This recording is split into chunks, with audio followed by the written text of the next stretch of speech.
App 58 Hindi अध्याय 301 अध्याय 190 little fox का पदार्पण सुपर फ्लेम बम की शक्ति। बड़ा, बहुत बड़ा, यह क्या चीज है? क्या सुपर फायरबॉल इतना बड़ा हो सकता है? दर्शकों ने सुपर फायरबॉल की ओर देखा जो आधे बास्केटबॉल कोर्ट जितना बड़ा था और वे चकित रह गए। सुपर फ्लेम बम का पूर्ण संस्करण वास्तव में आश्चर्यजनक था क्योंकि इसके प्रकट होने से आसपास की हवा का तापमान कई डिग्री तक बढ़ गया। गांव बेन और वोटेक्स टेल बीस्ट भी अचानक विलय हुए सुपर फ्लेम बम से अचंभित रह गए। हालांकि उनमें अभी भी पूर्ण आत्मविश्वास था। कुछ चीजें सिर्फ इसलिए काम नहीं करती क्योंकि वे बड़ी हैं। गांव बेन ने तीव्र तीर की और आशा भरी निगाहों से देखा। उसे उम्मीद थी कि वह सुपर फ्लेम बम को भेद सकेगा। इस बीच छोटी लोमड़ी ने निकट आते तीर की ओर देखा और अपनी लोमड़ी की पूंछ के एक झटके से लाल सुनहरे रंग का सुपर फ्लेम बम सीधा उड़ गया। Dot dot dot sharp arrow अपनी लंबी अग्निमेय पूंछ के साथ आगे स्थित सुपर फायरबॉल की ओर तीव्र गति से हवा में सीटी बजाता हुआ चला गया। और वह सुपर फायरबॉल जिसकी सतह धधकती लपटों से जल रही थी, जहां भी गुजरती थी हवा को झुलसा देती थी, उसे विकृत और विकृत कर देती थी। जब शार्प एरो और सुपर फायरबॉल एक क्षण में पास आकर टकराए तो ऐसा लगा जैसे कोई अदृश्य शक्ति उनके बीच विस्फोटित हो गई हो। कई लोगों ने घबराहट में निगल लिया। क्या ये सचमुच 20वें स्तर के किसी आत्मिक जानवर की शक्ति है? कौन जीता? किसी ने मुख्य प्रश्न पूछा। लेकिन उत्तर शीघ्र ही स्पष्ट हो गया क्योंकि अखाड़े में जिस दृश्य की सभी को उम्मीद थी कि शार्प एरो सुपर फ्लेम बम को भेद देगा, वह घटित नहीं हुआ। इसके बजाय ऐसा प्रतीत हुआ कि ब्लू डिवाइन वाटर द्वारा निर्मित शार्प एरो को सीधे सुपर फ्लेम बम द्वारा निगल लिया गया था। सुपर फ्लेम बम तेजी से वोटेक्स टेल बीस्ट की ओर उड़ता रहा। क्या बात है! गांव बेन हक्का बक्का रह गया। भले ही ये लाल सुनहरे रंग की सच्ची अग्नि हो, यह नीले दिव्य जल से कमजोर होनी चाहिए, है ना? लेकिन गांव बेन ने एक महत्वपूर्ण मुद्दे को नजरअंदाज कर दिया। मात्रा में परिवर्तन से गुणवत्ता में परिवर्तन होता है। लिटिल फॉक्स का सुपर फ्लेम बम फ्लेम फॉक्स रेस में अभूतपूर्व था। साथ ही लियुगू ने जो कहा, लिटिल फॉक्स के अंदर न केवल सच्ची आग थी बल्कि फीनिक्स कार्मिक आग भी छिपी हुई थी। गांव बेन ने ज्यादा कुछ नहीं सोचा और जल्दी से आदेश जारी किया, जल्दी करो, इसे रोकने के लिए वाटरवॉल का उपयोग करो। भंवर पूंछ जानवर ने अपनी पूंछ हिलाई और पानी की दीवार एक बार फिर प्रकट हुई। लेकिन इस बार जैसे ही जल दीवार दिखाई दी, वह तुरंत वाष्पित हो गई। ये कैसे संभव है? सभी को विश्वास नहीं हो रहा था। यह नीला दिव्य जल था और फिर भी इसे सीधे वाष्पित कर दिया गया। जल दीवार को वाष्पित करने के बाद भी सुपर फ्लेम बम ने अपनी शक्तिशाली शक्ति बरकरार रखी और आगे बढ़ता रहा। उस समय न केवल गांव बेन घबरा गया बल्कि रेफरी भी चिंतित हो गया। वह और आत्मिक जानवर 100% सतर्क थे। यदि गांव बेन ने समय रहते हार नहीं मानी तो उन्हें बचाव अभियान शुरू करना पड़ सकता है। जिस समय जल दीवार वाष्पित हुई, गांव बेन एक क्षण के लिए स्तब्ध रह गया। और वह एक क्षण ही त्रासदी पैदा करने के लिए पर्याप्त था। ट्रू फ्लेम मोड में सुपर फ्लेम बम वोटेक्स टेल बीस्ट की ओर बढ़ा और संपर्क से पहले ही वोटेक्स टेल बीस्ट को झुलसा देने वाली गर्मी महसूस हुई। इसका सहज भय तुरंत गांव बेन तक पहुंच गया। गांव बेन को अंततः मामले की गंभीरता का एहसास हुआ और वह जोर से चिल्लाया, मैं मानता हूं। रेफरी इस क्षण की प्रतीक्षा कर रहा था तथा उसने स्पिरिट बीस्ट को बचाव के लिए आगे आने का संकेत दिया, जबकि सुपर फ्लेम बम पहले ही वोटेक्स टेल बीस्ट तक पहुंच चुका था। तभी एक भयंकर ध्वनि उत्पन्न हुई। आकाश और पृथ्वी के बीच एक भारी विस्फोट हुआ जो गड़गड़ाहट की तरह था, जिससे आसपास की जमीन हिल गई। चकाचौंध भरी रोशनी ने तुरंत ही आसपास के अंधेरे को रोशन कर दिया, मानो दिन का उजाला उतर आया हो। टक्कर के स्थान से तीव्र आघात तरंग बाहर की ओर फैल गई, जिससे धूल का एक बादल उठा। विस्फोट से उत्पन्न ऊष्मा तरंग के कारण आसपास का तापमान तेजी से बढ़ गया, मानो कोई भट्टी के अंदर हो। भंवर पूंछ जानवर की चीखें अंदर से निकली और हर कोई जानता था कि चोट कोई मामूली नहीं होगी। शीघ्र ही रेफरी का स्पिरिट बीस्ट विस्फोट स्थल से बाहर निकल आया, जो थोड़ा जर्जर दिख रहा था। हालांकि वह निश्चित रूप से ठीक होगा, उस कुछ हद तक दुखद वोटेक्स टेल बीस्ट के विपरीत जो खूनी घावों से ढका हुआ था। भीड़ में हंगामा मच गया। 2 मैच जो लगभग तुरंत ही हल हो गए, बहुत जल्दी लड़े गए। बीस्ट फाइटिंग कॉन्फ्रेंस का तीसरा दिन, चौथा मैच, लिन चेन की जीत। रेफरी की आवाज के साथ मैच समाप्त हो गया। इस बार दर्शकों ने तीव्र प्रतिक्रिया व्यक्त की और किसी ने चिल्लाकर कहा, महान। फिर तालियां बजाईं और छोटी लोमड़ी तालियों की गड़गड़ाहट के बीच अपनी जगह पर खड़ी रही। उसका दिमाग खाली था। क्या ये तालियां इसके लिए थीं? घबराहट दूर होने के बाद छोटी लोमड़ी ने तुरंत खुशी से अपनी विशिष्ट अर्धचंद्राकार आंखें प्रदर्शित की तथा मुस्कुराहट प्रकट की। इस क्षण उसे अंततः समझ में आया कि जहां जियाओबाई खड़ी थी, वहां खड़ा होना कैसा था। लिन चेन भी जल्दी से मंच पर आ गया जैसे ही छोटी लोमड़ी ने आंखें सिकुड़ी और अपना सिर झुका लिया। लिन चेन ने मुस्कुराते हुए उसे थपथपाया और प्रशंसा करते हुए कहा, शाबाश। इस बार लिटिल फॉक्स का प्रदर्शन वास्तव में उम्मीद से कहीं अधिक था। अंततः ये देखते हुए कि दुश्मन बहुत मजबूत नहीं था, इसलिए उसने हॉट बर्निंग फायर कंट्रोल का उपयोग नहीं किया। ऐसा नहीं था कि हॉट बर्निंग फायर कंट्रोल का उपयोग नहीं किया जा सकता था, लेकिन लिटिल फॉक्स एक मानचित्र नियंत्रण जादूगर का रास्ता अपना रहा था और उसे जो करने की आवश्यकता थी वह था निरीक्षण और विश्लेषण करना, मित्र और शत्रु दोनों की जानकारी ध्यान में रखना। इससे लिटिल फॉक्स के भविष्य के विकास में बहुत मदद मिलेगी। मुंह गर्जन। जियाओबाई और जियाओ हेई भी मंच पर आए और लिटिल फॉक्स की अंतहीन प्रशंसा की। चलो चलें, खाने का समय हो गया है, लिन चेन ने लापरवाही से जमीन से थोड़ा खून पोंछते हुए कहा। भंवर पूंछ जानवर, छिपी हुई रिक्तरेखा 21.22%। ये बुरा नहीं था।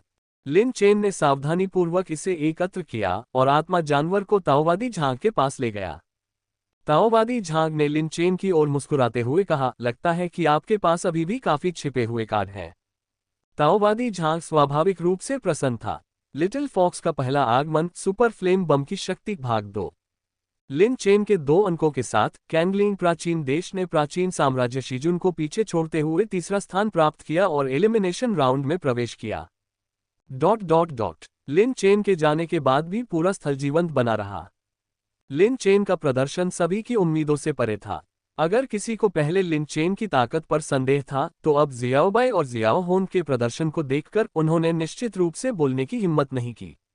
गाओ बेन के 2 आत्मिक जानवर महत्वपूर्ण मूल्य के थे, फिर भी लिन चेन के आत्मा जानवर उन्हें एक पल में हरा सकते थे।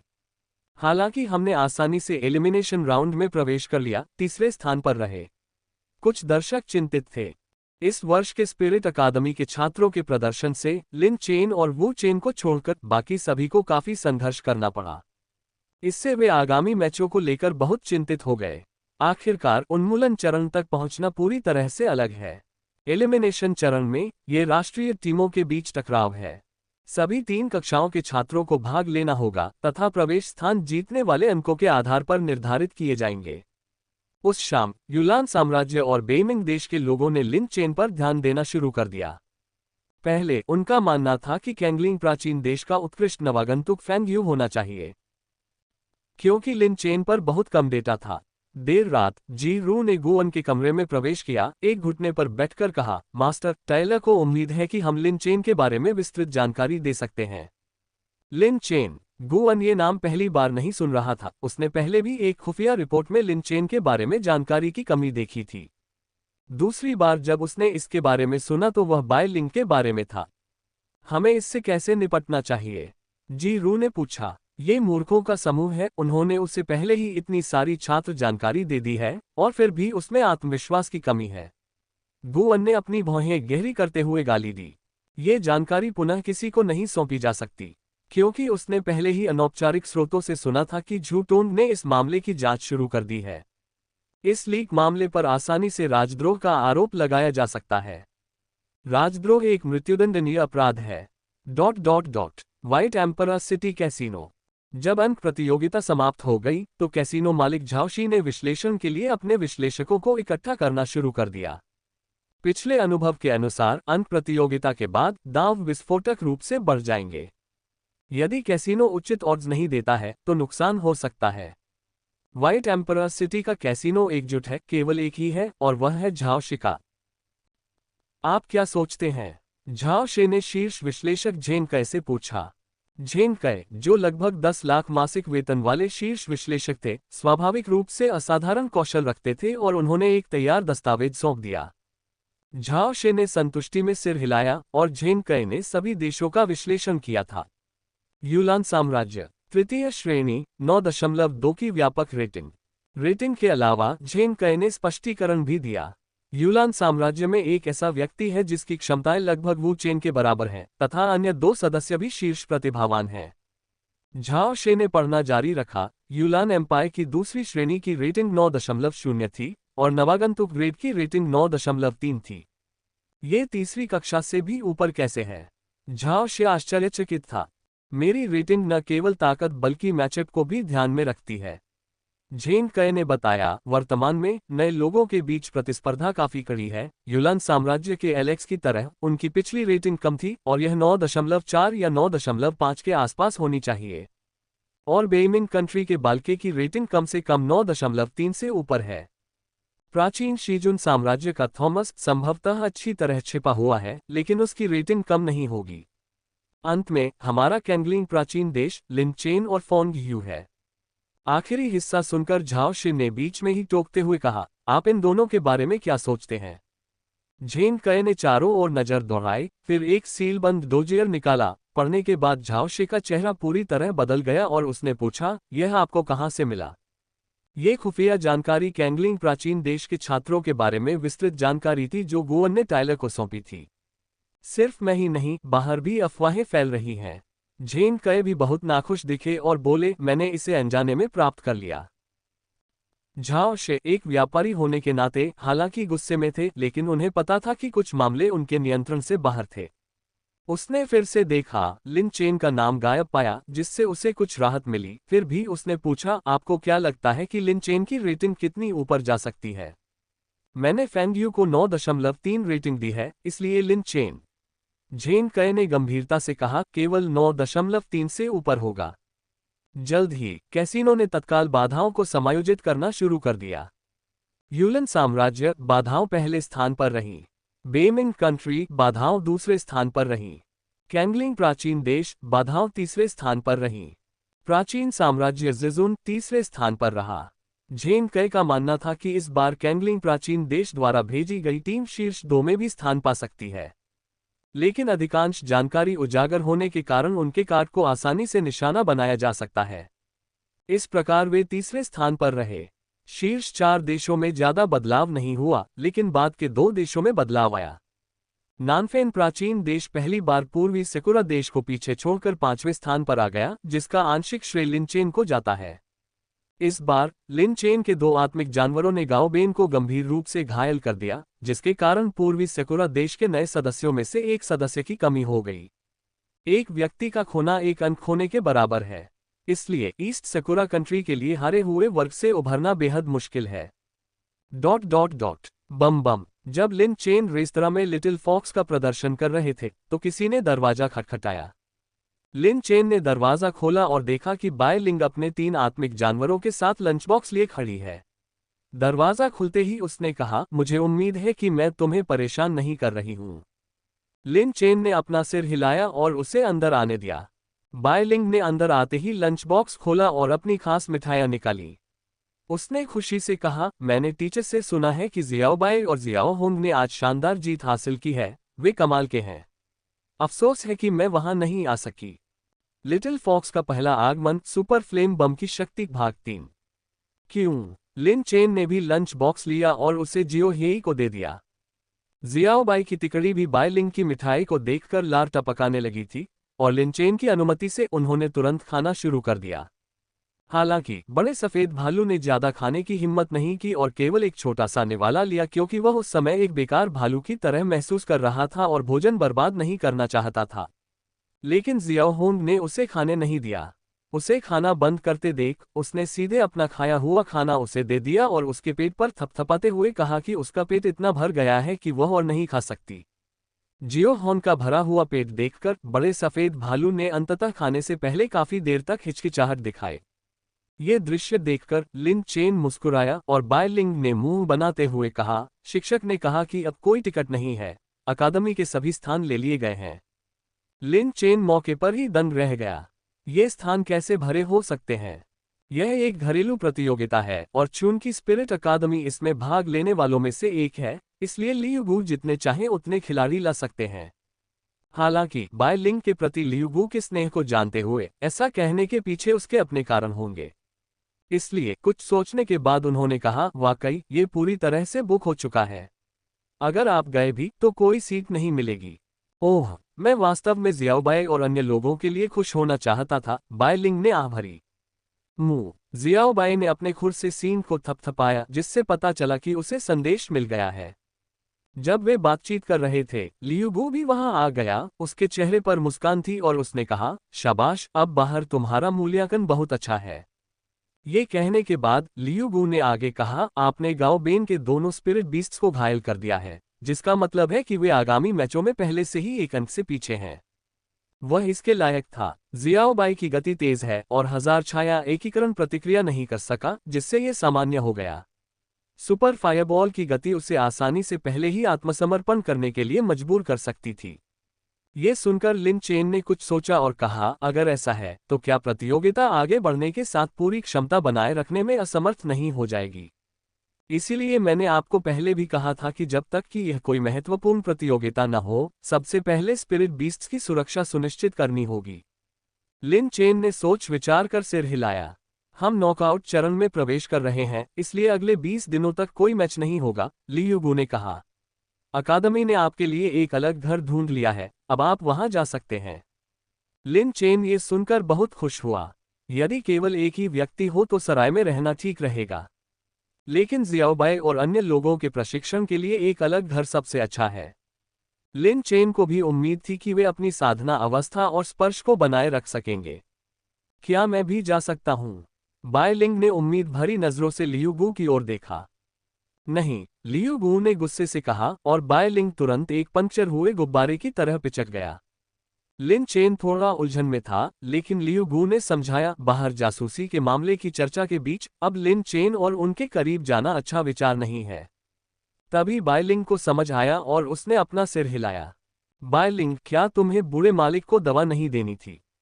ओह, ठीक है, मैं तो लगभग भूल ही गया था। बाय लिंग ने किसी तरह दूसरा लंच बॉक्स निकाला, बाय लिंग का अभिवादन किया और ऊपर की ओर चल दिया। उसके जाने के बाद लियू गू ने कहा, मैं उसे घटनास्थल पर नहीं जाने दूंगी, यह मामला उसने मुझे पहले ही बता दिया है, लिन चेन ने बीच में ही कहा। लियू गू थोड़ा तनाव में था, लेकिन लिन चेन ने जारी रखा, चिंता मत करो शिक्षक, मैं सच्चाई उजागर नहीं करूंगा। लियू गू ने राहत की सांस ली।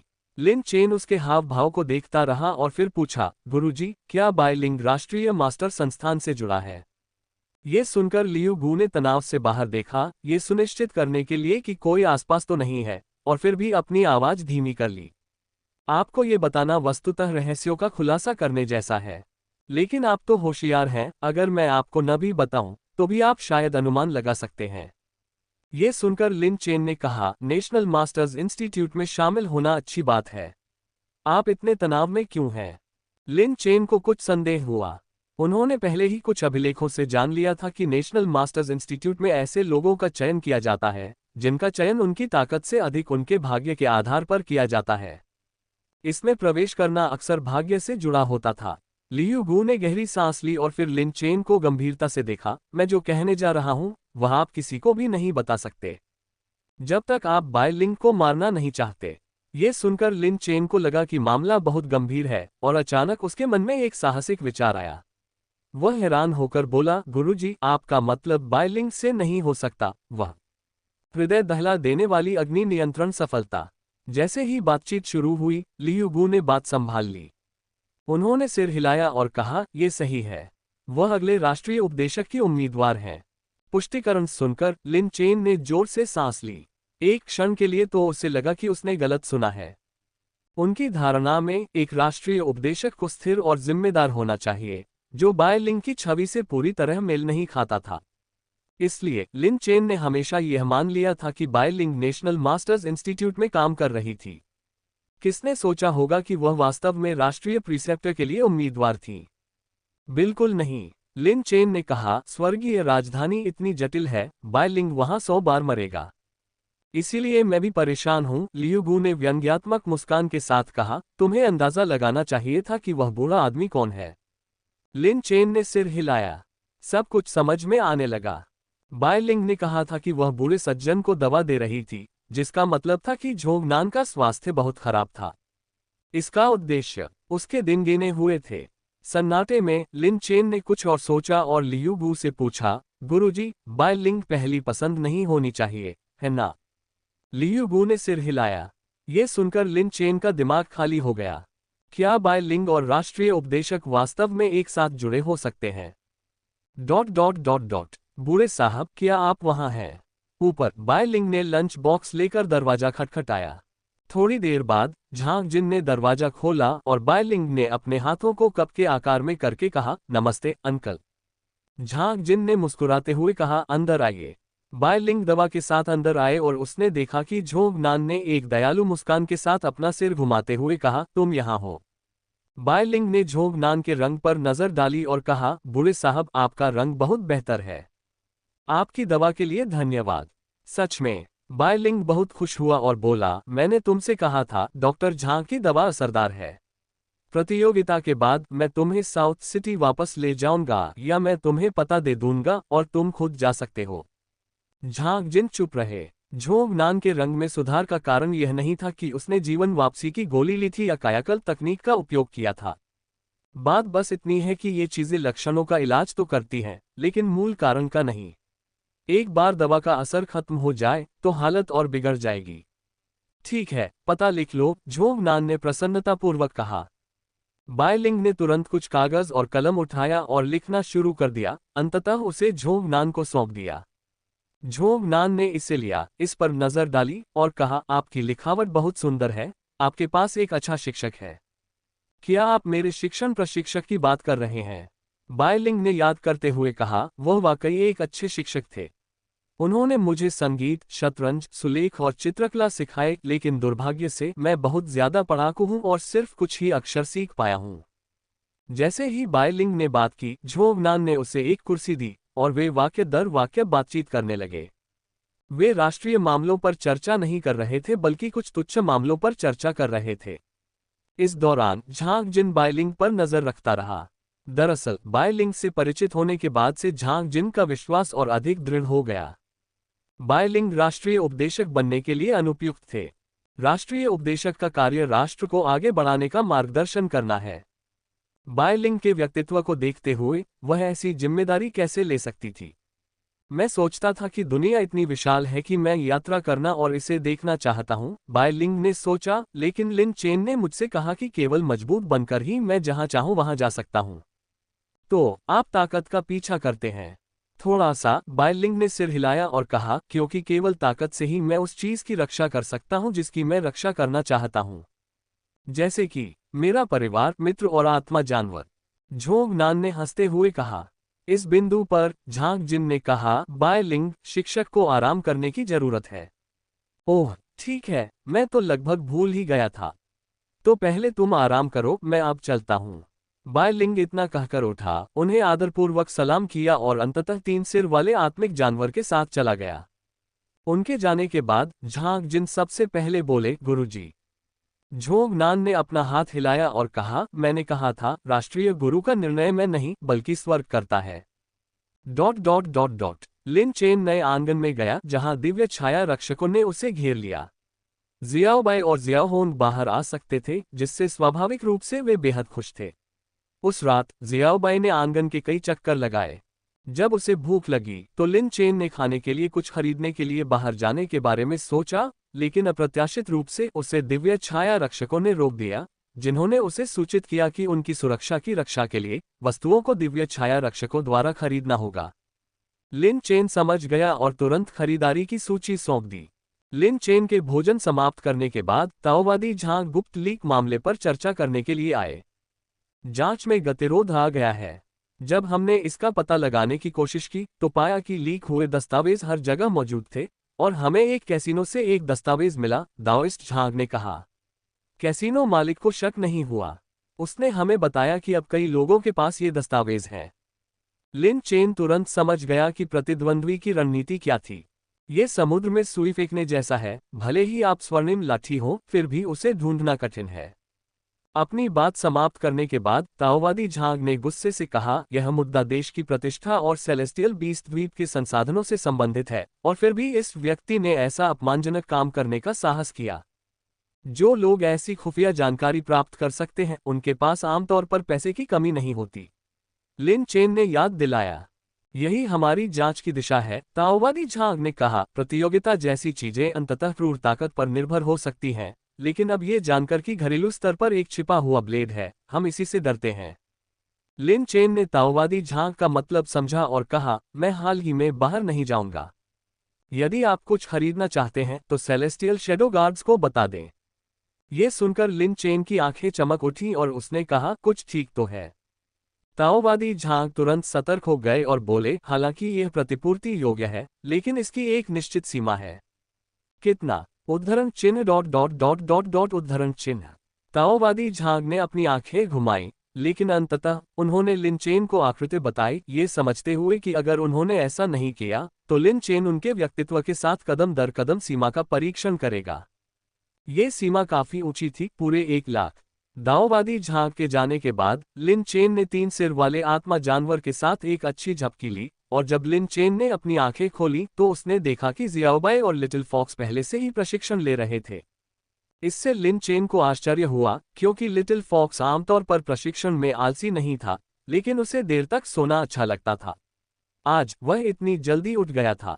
लिन चेन ने गुप्त रूप से देखा और पाया कि लिटिल फॉक्स वास्तव में तेजी से प्रगति कर रहा था। हृदय को जला देने वाला अग्नि नियंत्रण बम स्थापित करने के समान है। आप पाउडर के अनुपात से जितना अधिक परिचित होंगे उतना ही बेहतर आप इसे नियंत्रित कर सकेंगे। खाने के बाद लिन चेन एक बैठक में चले गए। टीम लीडर होने के नाते ऐसी गतिविधियों में भाग लेना अपरिहार्य था। जब लिन चेन वापस लौटा तो उसने पाया कि लिटिल फॉक्स ने पहले से ही भोजन तैयार कर रखा था और उसके वापस आने और खाने का इंतजार कर रही थी। लिन चेन को देखते हुए छोटी लोमड़ी की आंखें अर्धचंद्राकार हो गईं। लिन चेन ने इसका अर्थ समझते हुए तुरंत एहसास किया और लिटिल फॉक्स को आश्चर्य से देखते हुए कहा, तुम टूट गए। छोटी लोमड़ी ने सिर हिलाया। न्यू न्यू और बिग व्हाइट बेयर, जो खाना भी खा रहे थे, ने सिर हिलाकर लिटिल फॉक्स की बात की पुष्टि की। लिन चेन ने लिटिल फॉक्स को देखना जारी रखा, उसका स्तर नहीं बदला था, अभी भी 25वें स्तर पर था। तो जो चीज सफल हुई वह अवश्य ही एक कौशल रहा होगा। लिन चेन की सांसें थोड़ी तेज हो गईं, लिटिल फॉक्स की निगाहों ने उसके विश्वास को दृढ़ कर दिया। अर्थात इस बार लिटिल फॉक्स की सफलता संभवतः हॉट बर्निंग फायर कंट्रोल की सफलता थी। हृदय दहनकारी अग्नि नियंत्रण महारत, सच्ची अग्नि का सम्मिलन। लिन चेन ने चौंककर अपना हाथ बढ़ाया और छोटी लोमड़ी ने सहयोग करते हुए अपना सिर आगे बढ़ाया। न्यू न्यू ने पहले ही छोटी लोमड़ी की विकास डायरी निकालकर लिन चेन को थमा दी। ऐसा प्रतीत होता था कि तीनों जानवर अच्छी तरह से तैयार थे, क्योंकि छोटी लोमड़ी ने भी हल्की सी चहचहाहट के साथ आग्रह किया था। तभी लिन चेन ने उस पर अपना हाथ रखा और छोटी लोमड़ी की जानकारी सामने आने लगी। 5 पूंछ वाली ज्वाला लोमड़ी। स्तर 25। कौशल 1, सुपर फायरबॉल दिव्य ज्ञान। कौशल 2, ज्वलन तूफान पूर्णता। कौशल 3, विश्व शुद्धिकरण सच्ची ज्वाला महारत। ये देखकर लिन चेन की सांसें थोड़ी तेज हो गईं, और फिर उसने सूचना की छठी पंक्ति पर ध्यान दिया। कौशल 4, हृदय दहन अग्नि नियंत्रण महारत। पुष्टि करने के बाद लिन चेन अपनी मुस्कान से खुद को रोक नहीं सका और उसने कई बार अच्छा कहा। ये सुनकर छोटी लोमड़ी भी प्रसन्न हुई। इसकी कठिन खेती न केवल खुद को मजबूत बनाने के लिए थी, बल्कि इस घर की रक्षा करने में सक्षम होने की उम्मीद के लिए भी थी। लिन चेन न केवल खुश था बल्कि कुछ हद तक अविश्वासी भी था। जियाओबाई के अनंत धिक्कार दानव सीन की तरह उन्नयन अत्यंत कठिन था, भले ही जियाओबाई ने दिन रात अथक अभ्यास किया हो। छोटी लोमड़ी ने इतने कम समय में हृदय को जलाने वाली अग्नि पर नियंत्रण की क्षमता को निपुणता के स्तर तक विकसित कर लिया, जो कि आग से खेलने में छोटी लोमड़ी की असाधारण प्रतिभा को दर्शाने के लिए पर्याप्त था। चलो हम कोशिश करके देखते हैं, लिन चेन ने कहा। तीनों आत्मिक जानवर बड़ी उत्सुकता से इसकी प्रतीक्षा कर रहे थे, और बिग व्हाइट बेयर कहीं से एक लकड़ी का खंभा ले आया और उसे उस स्थान पर खड़ा कर दिया। छोटी लोमड़ी कुछ ही दूरी पर खड़ी थी, पहले से ही तैयार और हमला करने के लिए तैयार। लिन चेन ने अपनी नोटबुक खोली और छोटी लोमड़ी से बोला, छोटे बमों को परीक्षण की आवश्यकता नहीं है, सुपर फ्लेम बम और फ्लेमिंग स्टॉर्म के मिश्रण का प्रयास करें। छोटी लोमड़ी ने सिर हिलाया और सीधे 5 पूंछ वाली ज्वाला लोमड़ी मोड में प्रवेश कर गई। इससे पहले छोटी लोमड़ी की सीमा सुपर फ्लेम बम और फ्लेमिंग स्टॉर्म का सम्मिलन थी, ये चाल भी उसका तुरुप का पत्ता थी। उसने अपनी आंखें कसकर बंद कर ली, अपनी आत्मा को चरम सीमा पर केंद्रित कर लिया, और कुछ ही सेकंड बाद उसके चारों ओर एक लाल रंग की दिव्य आभा प्रकट हुई। दिव्य आभा में परिवर्तन को देखते हुए लिन चेन समझ गया कि छोटी लोमड़ी को हृदय दहन अग्नि नियंत्रण के दूसरे चरण को सक्रिय करना चाहिए था। फिर वह चहचहाया और अपनी आंखें चौड़ी कर लीं। उसकी पूंछ धीरे से हिलने लगी, जिससे सुपर फ्लेम बम का विस्फोट लगभग तुरंत ही पूरा हो गया। लगभग उसी समय छोटी लोमड़ी ने अपना मुंह चौड़ा खोला और एक घूमता हुआ आग का गोला बाहर थूक दिया। जिस समय दोनों कौशल पूरे हो गए, छोटी लोमड़ी ने धीरे धीरे दोनों कौशलों को मिलाना शुरू कर दिया। लिन चेन और जियाओबाई ने थोड़ा घबराहट महसूस करते हुए अपनी लार निगल ली। इससे पहले जब छोटी लोमड़ी ने ये चाल चली थी, तो वह 100% सफल नहीं हुई थी। जिस क्षण दोनों कौशलों का स्पर्श हुआ, तीव्र ऊर्जा में उतार चढ़ाव उत्पन्न हुए। लिन चेन सहज ही उन दोनों जानवरों के साथ 2 कदम पीछे हट गया और अगले ही क्षण सूर्य के समान एक सुनहरी ज्वाला का गोला बन गया। इतनी जल्दी? लिन चेन हैरान था। जियाओबाई को और भी अधिक आश्चर्य हुआ, क्योंकि इस दौरान जियाओबाई छोटी लोमड़ी को ट्रेन चलाते हुए देख रही थी। छोटी लोमड़ी की समलन गति पहले की तुलना में लगभग दोगुनी थी। इससे पहले साधारण सुपर फायर बॉल और फ्लेमिंग स्टॉर्म का समलन छोटी लोमड़ी के लिए आसान था, लेकिन सुपर फ्लेम बम के स्तर पर समलन के लिए स्वाभाविक रूप से सटीक नियंत्रण आवश्यक था, इसलिए इसमें अधिक समय लगा, क्योंकि एक चूक असफलता का कारण बन सकती है। इस दानव अग्नि परमाणु बम की गति को देखते हुए लिन चेन बेहद संतुष्ट हुए और उससे कहा, थोड़ी देर आराम करो और बाद में ट्रू फायर मोड आजमाओ, ये देखने के लिए कि क्या तुम दानव अग्नि परमाणु बम को फ्यूज कर सकते हो। चिरप! छोटी लोमड़ी ने स्पष्ट रूप से अपनी प्रगति महसूस की। वह प्रसन्नता से भर गई। साधना एक परीक्षा देने के समान है। जब आप अपने अंकों में प्रगति देखते हैं, तो आपको लगता है कि आपके सारे प्रयास सार्थक रहे। ... दानव अग्नि परमाणु बम को सम्मिलित करना एक अत्यंत पशु शक्ति खपत कार्य है, जिसमें जियोहॉर्न की सबसे बड़ी कमी इसकी अपर्याप्त पशु शक्ति है। ट्रू फायर मोड को सक्रिय करना एक इंजन की तरह है, जो लगातार शक्तिशाली शक्ति का उपयोग करता रहता है। जियाओबाई को पहले भी इस दुविधा का सामना करना पड़ा था, लेकिन बाद में जियाओबाई ने बर्बर रक्तरेखा को जागृत कर इस समस्या का पूरी तरह से समाधान कर दिया। लिन चेन को उम्मीद थी कि छोटी लोमड़ी के पास ऐसा कौशल होगा, लेकिन वह ये भी समझता था कि यह मुश्किल था। दिव्य लोमड़ी जाति के पशु शक्ति कौशल पहले से ही कम थे, और जागृति के लिए असाधारण अच्छे भाग्य की आवश्यकता थी। यदि यह बायलिंग होता, तो शायद यह एक जुआ हो सकता था। लिन चेन को विशेष रूप से फीनिक्स कार्मिक फायर पर जुआ खेलने के लियुगु के विचार में रुचि थी। पशु शक्ति की भरपाई स्तर के आधार पर की जा सकती है, लेकिन फीनिक्स कार्मिक फायर वह है जिसकी छोटी लोमड़ी को तत्काल आवश्यकता है। यदि छोटी लोमड़ी ने सचमुच इस पर दांव लगाया होता, तो भविष्य में इसकी ऊंचाइयां अकल्पनीय होती। लेकिन अभी तो लिन चेन केवल कल्पना ही कर सकता था। यह उल्लेख करना आवश्यक नहीं है कि फीनिक्स एसेंस ब्लड प्राप्त करना कठिन है, तथा फीनिक्स कार्मिक फायर पर जुआ खेलने की संभावना बहुत कम है। ये सिर्फ इतना है कि छोटी लोमड़ी की वर्तमान लॉ में पहले से ही फीनिक्स कार्मिक अग्नि की एक छोटी सी चिंगारी मौजूद है, जिसमें केवल एकमात्र मौका है।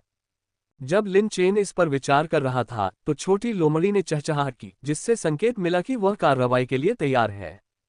लिन चेन भी जानता था कि वह पूरी ताकत से भरा हुआ है और अपनी साधना की सफलता को प्रदर्शित करने के लिए उत्सुक है, इसलिए उसने फिर से कलम उठाए और छोटी लोमड़ी से कहा, ठीक है, चलो शुरू करते हैं। चहचहाहट। छोटी लोमड़ी ने सहमति में सिर हिलाया। उसकी पूंछ थोड़ी मुड़ी और हिली, उसकी पूंछ पर लगी लौ लाल से शुद्ध सोने में बदल गई। इससे यह संकेत मिलता है कि यह ट्रू फायर मोड में प्रवेश कर चुका है। फिर छोटी लोमड़ी की पूंछ ने जल्दी से एक सुपर फायर बॉल इकट्ठा करना शुरू कर दिया, जबकि लिन चेन शुरू में उससे याद दिलाना चाहता था कि जल्दबाजी में बहुत बड़ा सुपर फायर बॉल इकट्ठा न करें। छोटी लोमड़ी को अप्रत्याशित रूप से इस सिद्धांत का एहसास हुआ कि एक समय में एक कदम उठाना चाहिए। इसने एक बास्केटबॉल के आकार का सुपर फायर बॉल इकट्ठा किया, फिर अपना मुंह खोला और एक ज्वलंत तूफान छोड़ना शुरू कर दिया। अगले ही पल छोटी लोमड़ी के नियंत्रण में 2 सुनहरे आग के गोले धीरे धीरे एक दूसरे के पास आने लगे। संपर्क टॉस, संपर्क टॉस, संपर्क टॉस।